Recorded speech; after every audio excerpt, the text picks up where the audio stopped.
ce geste de toi viendra mon secours. Viens semer dans mon âme le grain de l'amour. Je traverse un désert et je meurs de soif. Montre-moi le mystère qui garde la foi. Bonjour, bienvenue à votre émission La Victoire de l'amour en ce mercredi 30 octobre 2024. J'espère que vous allez bien chez vous. Aujourd'hui, pour la chronique Une vie qui rayonne, on va se parler de sainteté. Dans 2 jours, le 1er novembre, c'est la fête de la Toussaint. La fête de tous les saints, mais aussi la fête de chacun de nous qui aspirons à la sainteté. Bon, vous allez me dire, Geneviève, moi, j'aspire pas à devenir une sainte ou un saint. Attention, attention. C'est un appel universel parce que la sainteté, c'est l'amour. La définition de la sainteté, c'est d'abord la définition de qui est Dieu. Il n'y a qu'une seule sainteté et elle appartient à Dieu. Dieu seul est saint. Dieu seul est parfaitement bon, parfaitement juste, parfaitement aimant, miséricordieux. Dieu seul est saint. Nous avons à nous unir à lui pour porter témoignage que Dieu est amour, en nous laissant aimer et en essayant d'aimer du mieux qu'on peut et en rassurant notre entourage, en étant présente au service, en étant humble, porter la lumière de Dieu, la vérité de Dieu pour notre entourage. Les saints et saintes, ce sont des personnes qui ont aimé de toute leur force en étant unis à la source de l'amour. Il n'y a qu'une seule sainteté et on est appelé à la porter en portant celui qui est saint, en portant Dieu. Vous comprenez l'idée. La sainteté, c'est également, puis on aspire tous à le faire, à la victoire de l'amour, chaque jour, on présente une parole de Dieu avec une homélie. Eh bien, être un saint ou une sainte, c'est être branché à l'écoute de cette parole qui nous encourage dans le bien, qui nous corrige quand c'est nécessaire, qui nous donne des forces, cette parole qui nous porte. C'est ça la sainteté. Et la sainteté, c'est la charité. Bon, c'est un mot qu'on n'utilise pas tellement. D'ailleurs, le mot sainteté non plus. Je vous encourage à méditer là-dessus. Est-ce que je peux faire quelque chose pour qu'à la fin de mes jours, on dise cette personne-là, elle a fait de son mieux pour aimer de tout son cœur? Moi, j'aimerais qu'on dise ça à ma mort. Mais j'aimerais qu'on le dise de mon vivant aussi, parce que c'est ce que j'essaye. Elle a fait de son mieux pour aimer de tout son cœur. Et pour moi, c'est la plus belle définition de la sainteté, parce que Dieu est amour. Je vous lis ce que j'ai lu dans une définition de la sainteté. La sainteté, c'est une union au Christ à laquelle nous sommes tous appelés. C'est la charité pleinement vécue, c'est-à-dire l'amour de Dieu par-dessus toute chose et l'amour du prochain. C'est un caractère essentiel de ceux qui veulent être témoins de Dieu aujourd'hui. On le sait, les gens écoutent les professeurs, les maîtres, ceux qui enseignent, on les écoute. Mais on va plus les écouter encore s'ils sont des témoins, s'ils vivent ce qu'ils disent. Donc, prônons par l'exemple. Soyons de ceux qui portent véritablement la présence de Dieu par l'amour, par notre sourire, nos regards bienveillants, nos paroles bienveillantes. Et pour ça, il faut l'avoir choisi.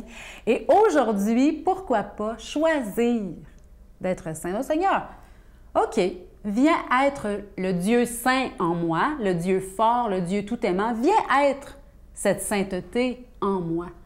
Demandons-lui, moi je pense qu'il écoute ce genre de prière. Il nous donne d'aimer plus, d'aimer mieux, d'aimer plus fort, plus intensément, et il nous inspire des paroles pleines d'amour, de tendresse, de bienveillance.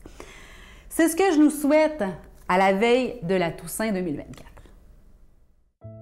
Notre Père qui es aux cieux, que ton nom soit sanctifié, que ton règne vienne, que ta volonté soit faite sur la terre comme au ciel. Donne-nous aujourd'hui notre pain de ce jour. Pardonne-nous nos offenses, comme nous pardonnons aussi à ceux qui nous ont offensés. Et ne nous laisse pas entrer en tentation, mais délivre-nous du mal, car c'est à toi qu'appartiennent le règne, la puissance et la gloire pour les siècles des siècles. Amen. La Victoire de l'amour vous invite à célébrer 30 ans d'amour au Centre Vidéotron de Québec, le samedi 24 mai 2025, de 13h à 17h. En chanson, Mélissa Bédard, Patrick Normand et Nathalie Laure, ainsi que Guylaine Tanguay. Témoignages et conférences avec Sœur Angèle, l'ex-mannequin international Dominique Bertrand, David Bernard, Christine Michaud, Martin Larocque, Claire Jacques, Victor et l'équipe de la Victoire de l'amour. Billets en vente maintenant sur lavictoiredelamour.org. Je suis tellement heureux de vous présenter le cadeau du mois de novembre. Il s'agit d'un très, très beau bracelet qui est en pierre volcanique blanche, vous le voyez à l'écran, avec une belle breloque d'une croix qui est en acier inoxydable. Ce bracelet, il est déjà béni et je vous rappelle qu'il est autant pour les femmes que pour les hommes. Et comme Noël s'en vient, bien, ça se donne très, très bien en cadeau. Mon livre, Vide ton sac à dos, est toujours disponible. Et évidemment, cette belle carte de Jésus qui a été et qui est toujours aussi populaire. C'est écrit dessus, « Ne crains rien car je suis avec toi ». Je vous rappelle que vous recevrez ces cadeaux, un cadeau, évidemment, avec un don de 25 $. Et si vous en voulez deux, n'importe lequel, c'est avec un don de 40 $. Vous savez que cette émission, elle est possible grâce à chacun et chacune d'entre vous, parce que sans vous, cette émission-là ne pourrait pas exister. Mais je sais que, vous savez que dans bientôt quelques mois, ça fera déjà 30 ans que cette émission existe. Et c'est pas grâce à Sylvain Charon, c'est pas grâce seulement à l'équipe, mais c'est grâce à chacun et à chacune de vous qui ont décidé de miser sur la priorité des priorités. Voici comment vous procurer ces cadeaux. Par la poste, vous nous écrivez à La Victoire de l'amour, casier postal 120, succursale Boucherville, à Boucherville, J4B 5E6. Ou par téléphone, par carte de crédit, du lundi au jeudi, de 8h à 17h, au 514-523-4433. Ou à notre numéro sans frais, le 1-888-811-9291. Vous pouvez aussi faire votre don par Internet sur notre site web au www.lavictoiredelamour.org. Avec votre don, vous recevrez aussi un reçu pour fin d'impôt. Merci de donner des mains à la Providence.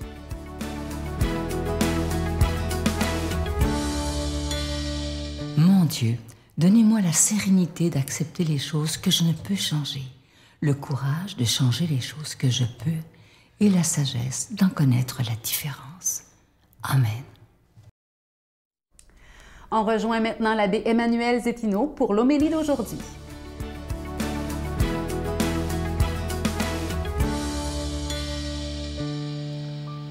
Que l'amour de Dieu soit avec vous. Aujourd'hui, dans l'Évangile de Saint Luc, le Seigneur nous parle d'une porte, qu'il faut passer par la porte étroite pour pouvoir rejoindre le royaume des cieux.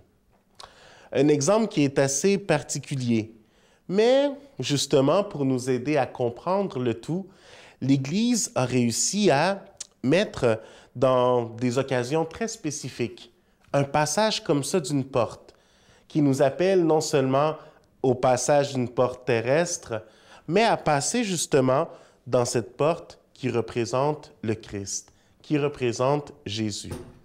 Je suis sûr que vous avez déjà entendu parler des différentes portes saintes, qu'il y a que ce soit dans des grands sanctuaires ou que ce soit dans des grands lieux de pèlerinage. Mais il y en a qui sont fixes et qui sont réouvertes à un certain temps. C'est les portes que l'on appelle du jubilé. Alors, le dernier jubilé a été en l'an 2000. Pour ceux qui s'en souviennent, c'est Jean-Paul II, déjà fatigué, déjà avec des problèmes de santé, mais qui avait ouvert ces portes-là de Saint-Pierre de Rome pour, justement, laisser entrer l'Église dans le 3e millénaire. Et puis maintenant, en 2025, on a à nouveau un jubilé. Un jubilé où le pape François ouvrira, ou ses cardinaux ou ses évêques, ouvrira les portes saintes des 4 basiliques majeures à Rome. Et ce jubilé, il a décidé de l'appeler « Pèlerin d'espérance ». Et passer par ces portes saintes, c'est un moyen de justement obtenir des grâces particulières. Nous en avons parfois dans certains lieux, comme par exemple à Québec, il y a une porte sainte où pour le 350e, la porte a été ouverte et continue de laisser les pèlerins passer pour recevoir ces grâces-là. En 2025, c'est l'univers au complet, c'est la planète au complet qui est appelée à entrer dans ce pèlerinage, à aller vers Rome pour pouvoir justement, comme des pèlerins de jadis, marcher et entrer dans ces lieux saints. En premier, comme forme de pénitence, parce que le pèlerin qui marche, c'est justement, représente cette souffrance que l'on peut vivre au quotidien, cette fatigue que l'on traîne avec nous, ces problèmes qui sont là, ces pépins de notre vie. Mais en même temps, si on marche, c'est justement parce qu'on a confiance qu'en marchant vers le Seigneur, nous pourrons tout lui confier. Donc, dans cette démarche, il y a en premier ce pénitent, ce pèlerin qui va vers le Seigneur. Cette porte, elle représente le Christ qui nous attend. Pourquoi? Parce que c'est une porte, quand on respecte chacune des étapes, qui nous aide à voir la miséricorde qui vient de Dieu. On nous dit qu'en passant par la porte sainte, avec la confession, en priant pour le pape et ainsi qu'en assistant à la messe, nous pouvons et nous recevons ces grâces plénières, ce pardon plénier de chacune de nos fautes. Et c'est un pardon qui nous est donné soit à nous personnellement, ou c'est un pardon qui est donné à une personne pour qui l'on demande, pour qui on l'offre. Donc la possibilité de voir ce jubilé, de voir cette porte que le Seigneur nous ouvre, c'est justement, comme le thème le dit, être des pèlerins d'espérance. Souvent, quand on parle de pardon, quand on parle de miséricorde, un des thèmes les plus difficiles, c'est de voir comment est-ce que des gens pensent que le Seigneur ne va jamais les pardonner. Ils pensent que selon leurs fautes, selon ce qu'ils ont fait, ils ne seront jamais capables d'être pardonnés par Dieu.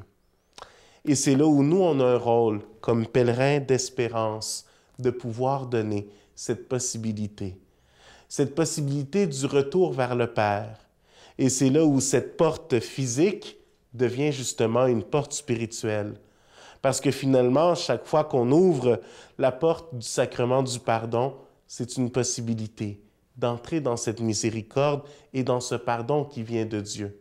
Cette possibilité d'une réconciliation, cette possibilité d'un retour vers le Père, cette possibilité de goûter la miséricorde.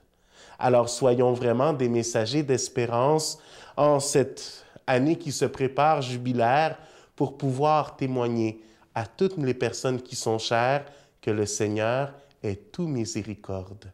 Et je vous bénis au nom du Père et du Fils et du Saint-Esprit. Je vous salue Marie, pleine de grâce. Le Seigneur est avec vous. Vous êtes bénie entre toutes les femmes, et Jésus, le fruit de vos entrailles, est béni. Sainte Marie, Mère de Dieu, priez pour nous pécheurs, maintenant et à l'heure de notre mort. Amen.